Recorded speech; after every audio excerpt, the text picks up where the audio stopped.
Washington, D.C. Listen up. May 2013.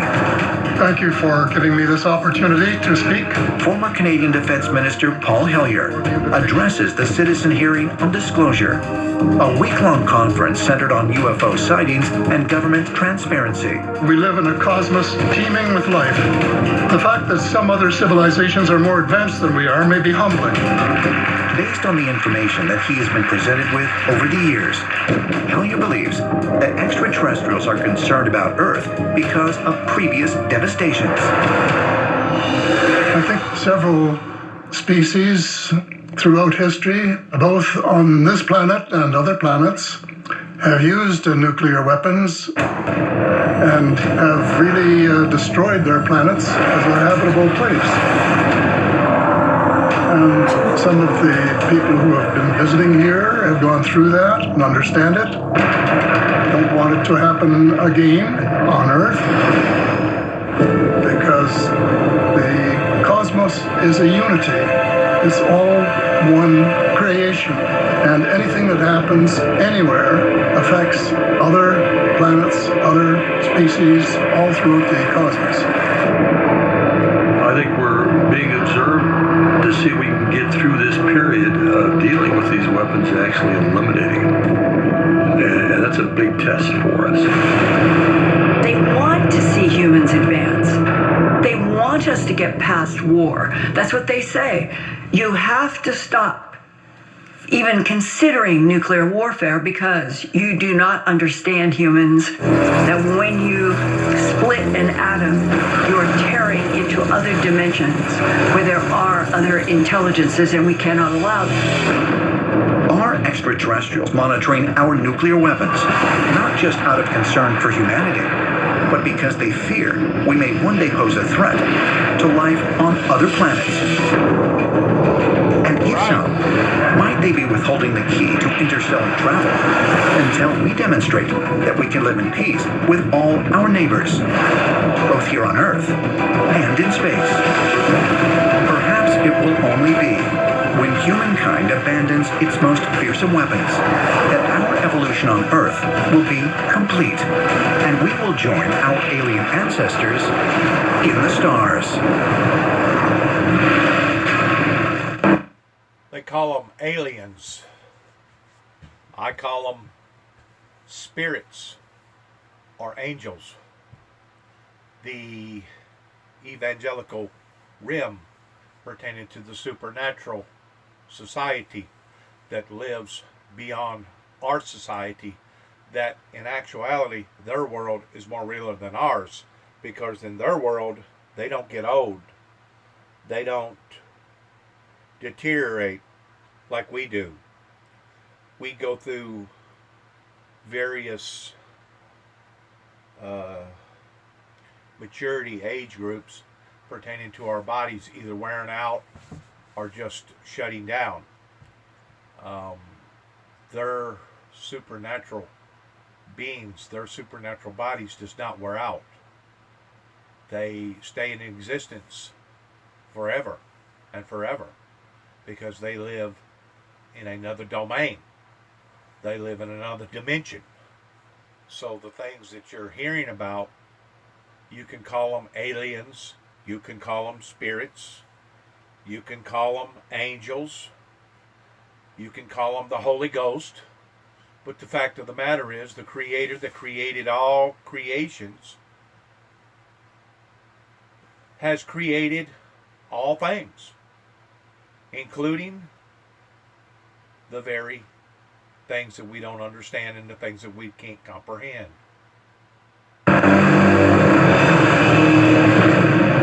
Ancient monuments, deep underwater. A once thriving metropolis, now half a mile under the sea. Lost cities submerged for thousands of years. All over the world, there are sunken cities. There's more than 200 known sunken cities in the Mediterranean alone. What we're looking at are the remains of cities at a time when mainstream archaeology tells us there were no cities anywhere in the world. Are underwater monuments examples of mankind's earliest civilizations? Or is there evidence of skills far beyond that of primitive man? And if so, where did it come from? The native legends are very clear that something or someone landed and then knowledge all of a sudden spread. There's many legends with lights coming from under the water. You start to get the idea that there's some kind of ancient alien underwater base. Millions of people around the world believe we have been visited in the past by extraterrestrial beings. What if it were true? Did ancient aliens really help to shape our history? If so, what evidence lies deep underwater?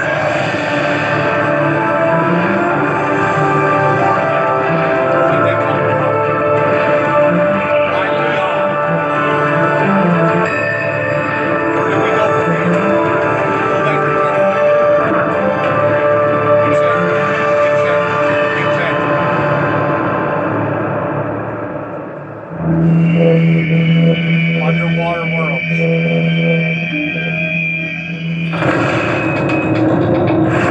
Covering more than 71% of the planet, the Earth's oceans are a vast and largely unexplored mystery. For most of recorded history, man could only guess at what lay beneath the ocean surface.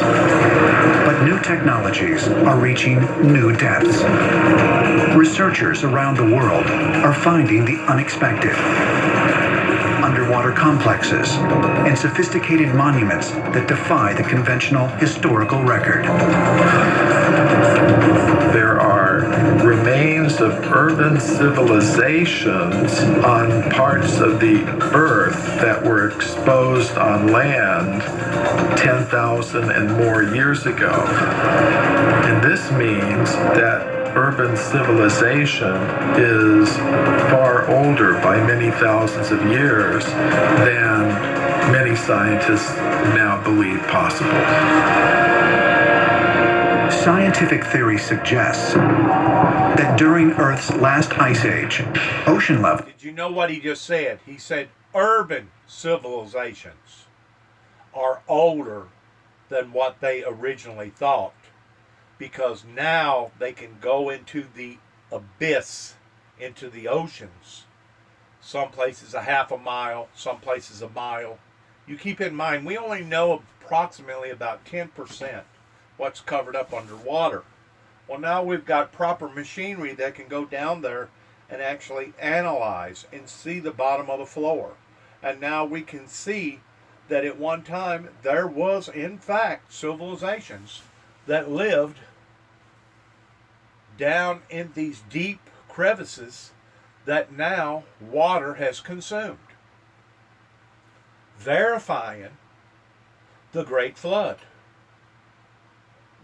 verifying the existence of Noah and his family that went through what they went through because of the reckoning of so much sin that was in the world that God basically had to destroy the old world or the old planet. And this doesn't make the first time that he's destroyed the old planet.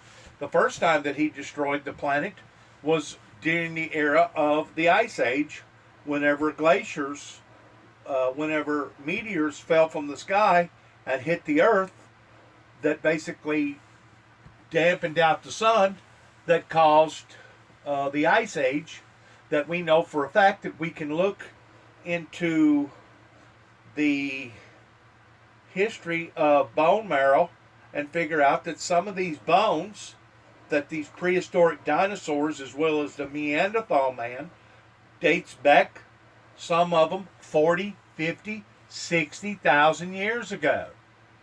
So whenever you look at the existence of humanity was in existence during the Ice Age pertaining to the caveman, the Neanderthal man, just like after the Ice Age went away, and then there was the recreation of Adam and Eve, and then God had to destroy the world again the second time by a massive flood. We can go down into the abyss, down into various parts of the ocean that now we have the equipment to see. These are undeniable facts. This is not some sort of ideology. This is not some sort of a theory. These are now considered hardcore facts because we can take pictures and bring back samples from the bottom of the ocean, proving that there was many, many different cultures that lived in these vast gorges or these lower part of the areas of the earth that now are completely submerged underwater. Okay? So these historical facts are in fact facts. They are facts. It's not an ideal. Whenever you can tangibly touch it, take pictures of it, see it, and bring back particles of it, it's no longer an ideal. Now it's considered a fact. Were once much lower than they are today. You have to envisage a world in which there are 2-mile deep ice caps sitting on top of Northern Europe and North America, in which are accumulated enormous quantities of water. And we know that this water began to melt about 21,000 years ago and finished melting about 10,000 years ago. As a result, rich coastal lands were slowly submerged by rising sea levels. 10 million square miles of land was flooded all around the world. That's roughly the size of Europe and China added together. We're just rubbed from the record. They just disappear from the story.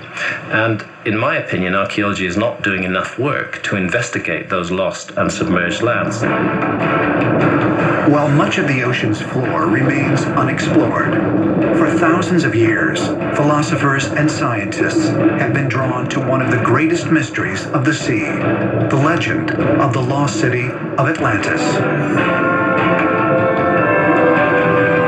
It's been said that more books have been written about Atlantis than any other subject. But most of what we know comes from the Greek philosopher Plato, who wrote 2 books about Atlantis, the Timaeus and the Critias. Written in 360 BC, Plato described Atlantis as a highly advanced city, ringed by concentric walls, which flourished 9,000 years before his own time. There are descriptions of huge palaces for kings. It's stated that Atlantis had huge naval forces which it used to conquer other parts of the world. It was an urban civilization. According to the ancient Greek texts, Atlantis was connected with extraterrestrials from the beginning. It was founded by the Greek god Poseidon. Now, to that extent, what they're telling you about right now is considered to be theory or ideology pertaining to the Greek gods, pertaining to the aliens, okay? To some degree, I think that they was supernaturally visited by spirits. I mean, you can look into the old Bible pertaining to, I think it was Ezekiel that seen a wheel that come down from the heaven, and the way that he described it is that it was a circle that gave out various dimensions according to the Bible, and that was basically the first recorded known unidentified flying object in the Old Testament. But you know, there's also other gaps in the Old Testament that people can look at. I believe it was during the time of Job that actually describe somewhat prehistoric animals that lived on the planet during the time of Job. Which, if that be the case, put the book of Job somehow or another before the book of Genesis, because we believe that after Genesis there was no more prehistoric animals, looking at it from a historical standpoint. Like I said, some of this that you're listening to has to be deciphered with a sense of restrainment, because it's not cut and dry towards everything that they talk about on this particular program towards extraterrestrial and aliens, etc. You got to be able to sift through some of the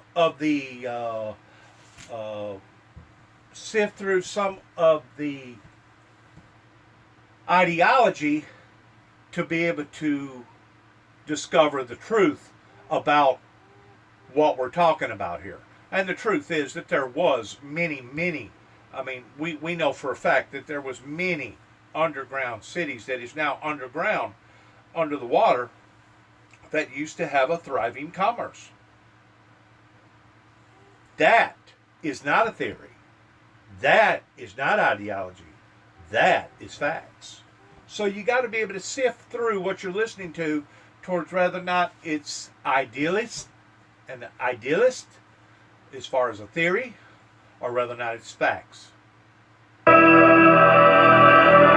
Poseidon can be regarded as an extraterrestrial. Greek mythology has a great deal of this type of rhetoric. I'm going to use the word rhetoric because it's unproven theories. Greek mythology has a great deal of rhetoric in it that makes a person wonder, now, was these people literally talking about something literal? Or was they smart enough to figure out that there was a difference between something literal versus something that was figuratively speaking, as far as a metaphor?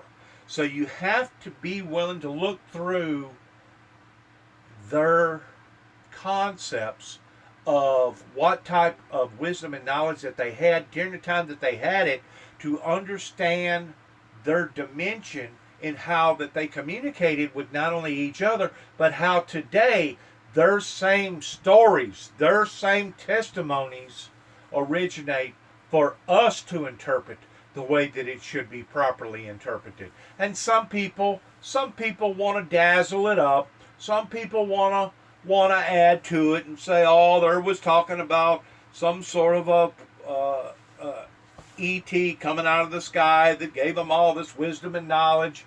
And which, if you want to use the word E.T., that's fine. I don't have a problem in using the word E.T. pertaining to aliens. But the fact of the matter is, the Creator that created all things,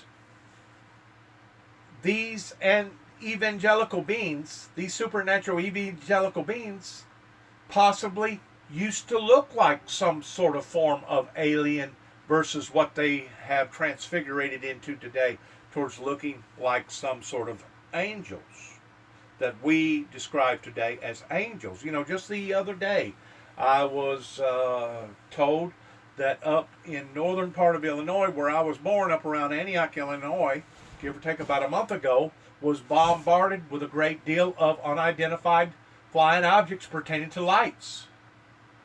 I've always said, even though I've never seen a spaceship, even though I've never seen a green alien, even though I've never seen something that looked like that it was some sort of a shuttle or some sort of a craft, I've always said that the Creator who created all things, that we're the ones that limit Him. He is unlimited in what that He can create and what that He can design pertaining to these objects that a lot of people claim that they have been a part of, that they have either seen or felt, or some of them claim that they've actually been alienated by these type of objects. Sense of not being of this earth. Poseidon, one of the extraterrestrials, found a pretty wonderful young woman girl on Earth. And he took this woman girl, made her pregnant, and to protect his new family, he founded Atlantis. According to the legend, after a failed attempt to invade Athens, disaster struck the island. According to Plato, Atlantis was destroyed in a day and a night.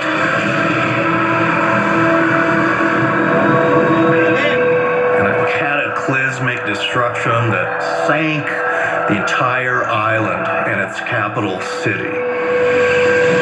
Some researchers believe that the Atlanteans somehow destroyed themselves.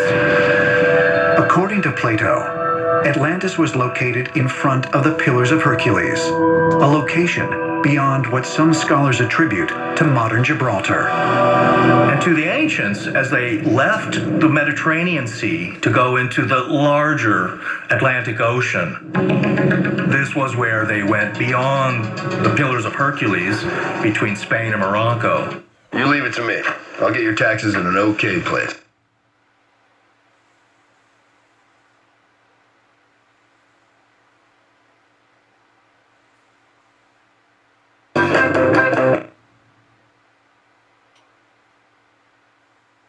Lies the island chain of the Bahamas, just southeast of Florida. Here in 1968, archaeologist J. Manson Valentine believed he found part of Atlantis when he discovered an unusual rock formation off the coast of North Bimini Island. It's only in about 12 to 18 feet of water, so you can view it easily. First, scientists thought this was just beach rock, but then several other scientists exploring the Bimini Road noticed that the beach rock was on top of other beach rock with balancing stones wedged in between. And they said, nature doesn't do that, man does. And they realized this is a harbor, a breakwater for a harbor.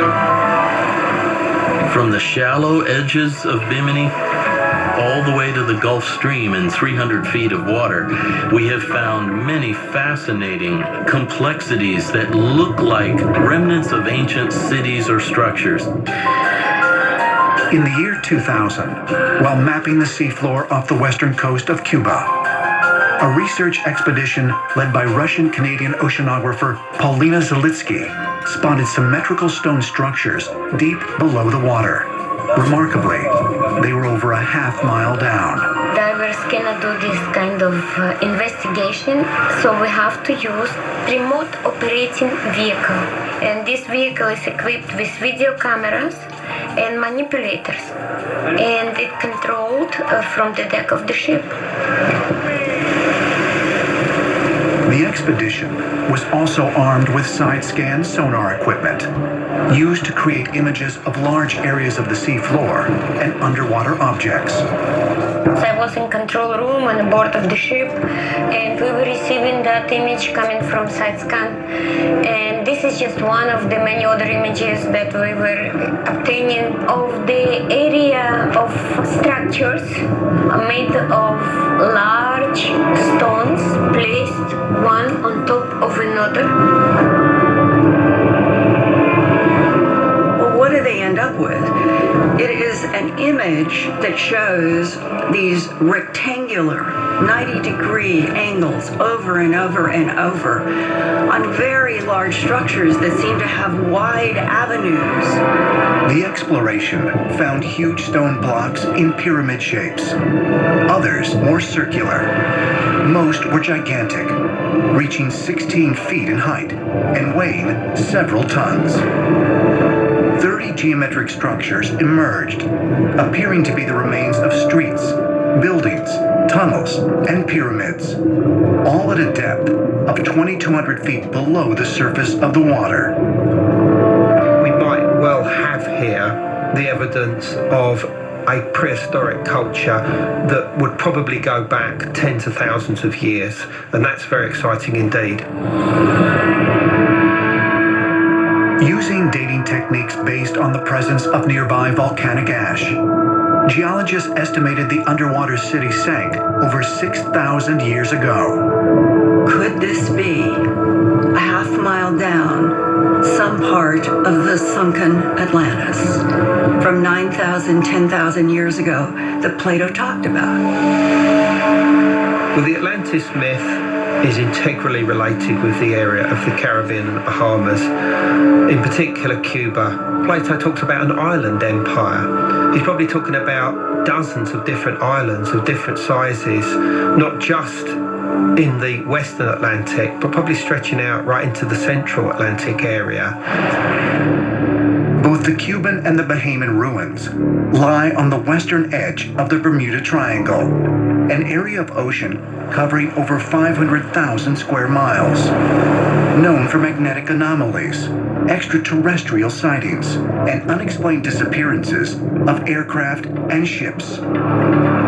Could there be a connection between Atlantis and the area known as the Devil's Triangle? If Plato's texts are true, then other Greek myths may provide a hint of the true fate of Atlantis. One myth tells of the Titan goddess named Asteria, who fell from the sky and became an island. In ancient Greece, we have a number of myths which describe islands, bronze gleaming islands that fell from the sky and landed in water. I don't think that Atlantis, therefore, was an actual stationary physical island. Atlantis, according to Plato, disappeared in one night with a lot of fire and a lot of smoke. See, I don't think that Atlantis sank. I think Atlantis lifted off.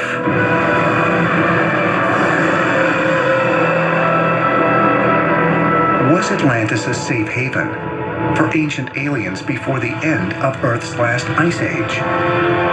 And if so, could there be other alien cities submerged deep underwater? This President's Day weekend. I do solemnly swear that I will faithfully execute the office of President of the United States. Washington, a 3-night miniseries event.